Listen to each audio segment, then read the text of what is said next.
Lena sighed as she dug through her worn-out purse, counting the last few crumpled dollar bills she had left. The small cafe on the corner smelled like fresh coffee and cinnamon, and despite her exhaustion, she found comfort in it. She had been up since dawn, working shifts at the diner and running errands for her elderly neighbor, but she still didn't have enough to cover rent this month. She stepped forward in line, ready to order the cheapest coffee on the menu when she noticed the man ahead of her patting his pockets with a frustrated look. He was tall, broad-shouldered, and dressed in a perfectly tailored dark coat, but his expression was one of mild embarrassment. "Sir, your card was declined," the barista said awkwardly. The man exhaled sharply, eyes narrowing at the machine as if willing it to work. He searched through his wallet again, but it was clear no cash, no other cards. Something inside Lena stirred. Maybe it was exhaustion making her reckless, or maybe it was the way the man's shoulders tensed, like he wasn't used to being in this position. Without thinking, she stepped up beside him. "I've got it," she said, handing over a few bills. The man turned to her, surprised. "You don't have to do that." "I know," she said with a small, tired smile, "but I am." He studied her for a moment, his sharp blue eyes scanning her face as if trying to figure her out. Then, with a slow nod, he accepted. "Thank you," he said, his voice deep and smooth. "That's unexpected." Lena just shrugged. "It's just coffee." But as she walked away with her own small cup, she had no idea that the man she had just helped was Preston Hayes, a millionaire businessman who had never been in anyone's debt before. And he had no intention of letting her kindness go unnoticed. Later that night, Lena was cleaning up at the diner where she worked when she noticed a familiar figure standing near the entrance. Preston. He was out of place among the sticky booths and flickering neon lights, his expensive coat and confident stance making him look like he belonged in a high-end restaurant, not a place that served dollar pancakes. She approached him cautiously. "Did you need a table?" He let out a soft chuckle. "No, I came to repay you for the coffee." Lena blinked. "You really didn't have to do that." "But I wanted to." He pulled out a crisp $100 bill and placed it on the counter. Her eyes widened. "That's way too much." "Consider it interest," he said, his gaze steady, "and an apology for earlier. My wallet was in my other coat."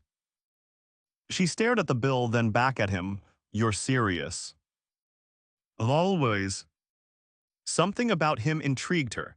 He wasn't just some rich guy throwing money around. There was something deeper in his expression, something unreadable.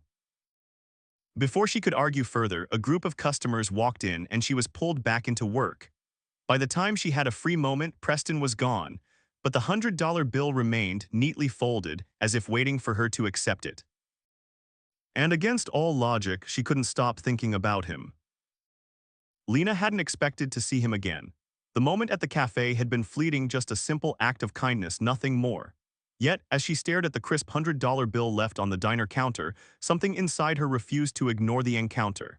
She should have been thrilled. This was more than she made in an entire shift, but instead, a strange curiosity settled in her chest. Days passed and life carried on as usual. The grind of working multiple jobs, stretching every dollar, and making sure she didn't fall behind on rent consumed her days. But then, on a rainy afternoon, something disrupted the routine. The diner was unusually quiet, the steady drumming of rain against the windows filling the silence. Lena wiped down the counter, lost in thought when the door swung open. She looked up and there he was, Preston. This time he wasn't caught off guard or out of place. He strode in with a quiet confidence, his gaze sweeping the modest diner before settling on her. "You again," she said, setting down the rag. "You sound surprised." "I am. Most people don't go out of their way to return to a diner they don't belong in." He pulled off his coat, shaking off the raindrops before draping it over the back of a chair. "Maybe I just wanted a decent cup of coffee." Lena raised an eyebrow but didn't argue. She poured him a fresh cup, sliding it across the counter. "On the house, since last time you didn't get to enjoy it properly." He tilted his head slightly. "That's not how this was supposed to go. I still owe you." "You don't," she said, crossing her arms. "You already paid me back more than enough." Preston studied her, his fingers idly tracing the rim of the cup. "You're not like most people, are you?" Lena huffed a quiet laugh, because I don't jump at free money. Something like that. She glanced at him, trying to decipher what his angle was. He was polished, confident someone who had never struggled the way she had. And yet, there was something about him that didn't scream arrogance. He wasn't here to flaunt his wealth or make a point. He was just here. So what do you do when you're not stalking poor waitresses? She asked, leaning on the counter. The corner of his mouth twitched. I run a company. What kind of company? Investments, mergers, acquisitions. The kind of work that sounds boring unless you're in it. Sounds like a lot of money shuffling, she mused. It is. He took a sip of his coffee, watching her over the rim. And what about you, aside from working here? Lena hesitated. It wasn't that she was ashamed of her situation, she was doing what she had to do, but she wasn't used to talking about it with people from his world. I do what I can to get by, she said simply. Something flickered in his expression, but he didn't push. Instead, he reached into his coat pocket and pulled out a sleek black card, sliding it across the counter. What's this? She asked, eyeing it warily. My numbers. She blinked, caught off guard. Why? Because I don't think this is the last time we'll run into each other, he said, standing. He slipped his coat back on and dropped a few bills on the counter, more than enough for the coffee. Lena stared at the card as he walked to the door. You're awfully confident about that, she called after him. He glanced back, his expression unreadable. Let's see if I'm right. And just like that, he was gone again, leaving Lena with more questions than answers. Lena hadn't touched the sleek black card since the day Preston left it on the diner counter. It sat untouched in the bottom of her purse, buried beneath receipts and loose change, as if ignoring it would keep her world from tilting any further. But even as she tried to push him from her mind, he lingered, his sharp blue eyes, the effortless confidence in his stance, the way his presence unsettled everything she thought she knew about men like him. Days passed, then a week. She told herself that was the end of it. People like Preston didn't chase after people like her. And yet, on an otherwise ordinary evening, the balance shifted again. Lena was locking up the diner, shrugging into her thin coat when headlights cut through the dimly lit street. A sleek black car, polished and gleaming beneath the flickering street lamp, pulled up to the curb. The back door opened, and there he was standing as if he belonged in a different world entirely. You don't call, Preston said, his tone light but edged with something else. Lena frowned, tightening her grip on her purse strap. Didn't think you were expecting me to. He stepped closer, the scent of expensive cologne and rain filling the space between them. I was hoping you would. Her heart thudded painfully against her ribs. Why? Preston studied her as if weighing his answer. You intrigue me. Lena let out a breathless laugh. That's a terrible reason. Is it? He tilted his head. Most people in my life want something from me. You didn't. That's rare. She swallowed, caught between skepticism and something dangerously close to curiosity. And what do you want from me? His gaze held hers, unreadable yet unrelenting. Dinner. Lena wasn't sure what she had been expecting, but it wasn't that. You tracked me down for dinner. Tracked you down? He let out a low chuckle. You work the same shifts at the same place every night, hardly a challenge. She exhaled through her nose, glancing at the car, at him, at the absurdity of the situation. I don't think that's a good idea. Why? Because you're, she gestured vaguely at him, you. And you're you, he countered, as if that settled everything.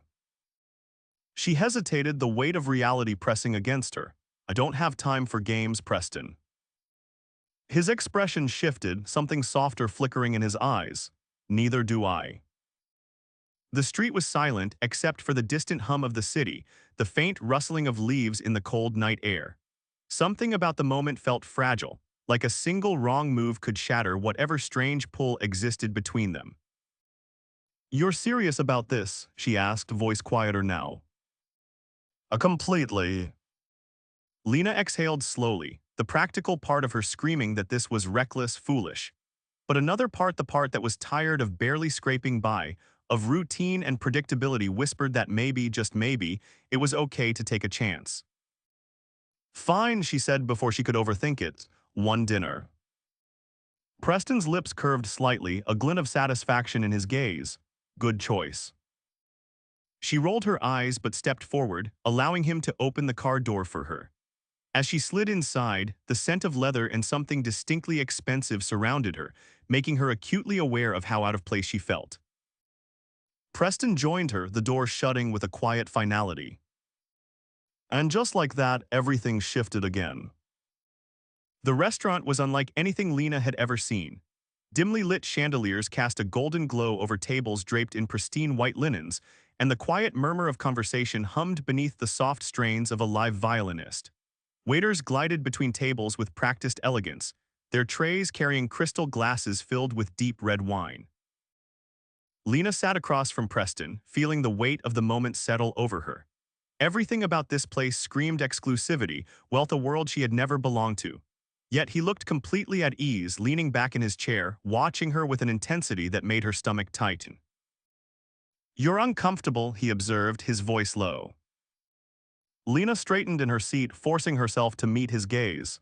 "I'm just adjusting." He reached for the wine bottle at the center of the table and poured her a glass with effortless precision. "You don't have to adjust, just be yourself." She let out a soft breath, wrapping her fingers around the stem of the glass. "That's easy for you to say, this is your world." His lips pressed together as he studied her, as if weighing the right response. "It doesn't have to be." Lena blinked. "What does that mean?" Preston leaned forward slightly, his fingers brushing against the edge of his own glass. "It means that your world and mine don't have to be separate." Her stomach flipped, but she forced a small laugh. "That's not how life works." "Maybe not for most people," he conceded, "but I don't care about most people." Lena felt heat rise to her cheeks. The intensity in his voice, the way he looked at her as if she was the only thing in the room, it was overwhelming. The waiter arrived, placing their plates in front of them with a quiet efficiency. The food was plated so beautifully that Lena hesitated before picking up her fork. Everything about this night felt surreal. Preston took a bite, watching her expectantly. "So, tell me something about you that I don't know." She twirled a piece of pasta onto her fork, thinking, "There's not much to tell. I work, I pay rent, I try to keep my head above water." He rested his elbow on the table, his expression unreadable. "That's not who you are, that's just survival." Lena swallowed, caught off guard by how easily he saw through her. "What about you?" she countered. "You're obviously successful, but what else?" Preston exhaled through his nose, a faint shadow crossing his features. "For a long time, my life has been about building something, a company, a legacy, but lately I've been wondering if that's enough." Lena tilted her head, and his gaze locked onto hers. "And then I met you." Her breath caught, the air between them grew heavier, thick with something unspoken yet undeniable. "Preston," she started, unsure of what she was even trying to say. "I know this is unexpected," he admitted, his voice quieter now, "but I don't want to ignore it." Lena's fingers tightened around her fork. Every part of this felt impossible, yet sitting here with him, it was the most natural thing in the world. She exhaled slowly. "I don't know what this is." "I don't either," he admitted, "but I'd like to find out." The honesty in his voice made something inside her shift. Maybe this was foolish. Maybe she was setting herself up for heartbreak, but when she looked into his eyes, she saw something real. And for the first time in a long time, Lena wanted to take a chance. Lena stepped out of the restaurant into the cool night air, her pulse still unsteady from the conversation they had shared over dinner. The city lights shimmered in the distance, casting a golden glow over the quiet street. Preston walked beside her, his presence steady, his expression unreadable. She had agreed to take a chance to see where this led, and yet the weight of reality pressed against her. He existed in a world of polished perfection, while she had spent her life barely scraping by. It was impossible to ignore the difference. They approached his car, but instead of opening the door, Preston turned to face her. "You're thinking too much," he said, his voice quiet but firm. Lena hesitated, then met his gaze. "And you're not thinking enough." A hint of amusement flickered in his eyes, but he didn't argue. Instead, he reached into his pocket and pulled out a small velvet box. Her breath hitched. What is that? He held it out to her, his expression patient. Open it. Lena swallowed, wary but curious. Slowly, she took the box and lifted the lid. Inside sat a delicate silver bracelet, thin and understated but undeniably beautiful. Tiny diamonds were embedded along its length, catching the light with every movement. Her fingers brushed over it, her chest tightening. Preston, I can't. You can, his tone left no room for argument. It's a gift. She exhaled, shaking her head. I don't need gifts. I know, he said simply, that's why I wanted to give you one. Lena stared at him, trying to understand him, trying to make sense of the man who had walked into her life so unexpectedly. You don't even know me. His lips parted slightly, as if considering his next words carefully. I know enough. The sincerity in his voice sent a shiver through her. She had spent so long learning not to expect anything from anyone, to rely only on herself. And yet here he was, ignoring every unspoken rule she had lived by. Slowly she closed the box and handed it back to him. Not yet, she said softly, not like this. Preston studied her for a moment, then nodded, slipping the box back into his pocket without a trace of disappointment. All right, he said, but I'm not going anywhere. Her throat tightened. She wanted to believe that, but she had learned the hard way that promises were easy to make and even easier to break. Without another word, he opened the car door for her, and she slid inside, her heart pounding as the city stretched out before them. As the car pulled onto the road, she dared to wonder if, just this once, someone meant it when they said they weren't going anywhere. Lena sat in the passenger seat of Preston's car, the city lights flickering against the tinted windows as they drove in comfortable silence. The night had taken an unexpected turn, shifting from a simple meal to something she couldn't quite define. He had offered her a glimpse into his world, and she had hesitated, unsure of what accepting it would mean.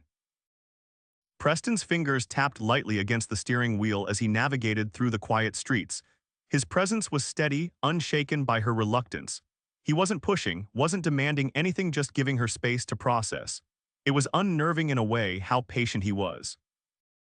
After several minutes, he finally spoke. You don't trust easily, do you? Lena exhaled, turning her gaze toward the window. That obvious. You're guarded, he said, his voice carrying no judgment, like someone who's had to fight for everything alone. She looked at him then, surprised by how easily he saw past her defenses. Most people didn't bother to look beyond the surface. That's not a bad thing. No, he agreed, but it makes you hesitate when someone wants to do something for you. She folded her arms, leaning back against the seat, because things don't come without strings. Preston's jaw tightened slightly, as if the idea irritated him. Not everything comes with expectations. Lena let out a quiet breath. Maybe not in your world. His fingers tightened around the wheel, something flickering in his expression. You think I haven't had people try to take advantage of me? She frowned slightly. It wasn't something she had considered. Preston was wealthy, powerful, he seemed untouchable. But now, as she studied him, she realized that money didn't necessarily mean trust came easy. If that's true, then why are you different with me? She asked. Preston pulled the car to a smooth stop in front of her apartment building. He turned to her, his expression unreadable. Because you didn't ask for anything. Lena's breath caught. He wasn't wrong. She had never expected him to show up at the diner, never thought he'd take an interest in her. But that didn't explain why he was still here, why he was trying so hard to prove something to her. She reached for the door handle but paused, her fingers hovering over it. Preston. He waited, his gaze steady. This, whatever this is, it's complicated, she admitted. I don't know if I fit in your world. His lips parted slightly, as if he wanted to say something, but instead he reached into his jacket and pulled out the small velvet box again. He didn't open it, just held it between them. This isn't about where you fit, he said. It's about whether or not you want to try. Lena stared at the box, her heart pounding. The bracelet inside wasn't just a piece of jewelry, it was a symbol of something more. A choice. Slowly she reached out and took it from his hand. Preston's eyes darkened, but not with triumph, with understanding. She exhaled slowly. I don't know where this is going. His lips curved slightly, just enough to soften his otherwise serious expression. Neither do I. Lena tightened her grip on the box, then gave him a small nod before stepping out of the car. As she climbed the stairs to her apartment, she felt the weight of what had just happened settle over her. For the first time in a long time, she wasn't running. And maybe, just maybe, she didn't have to anymore.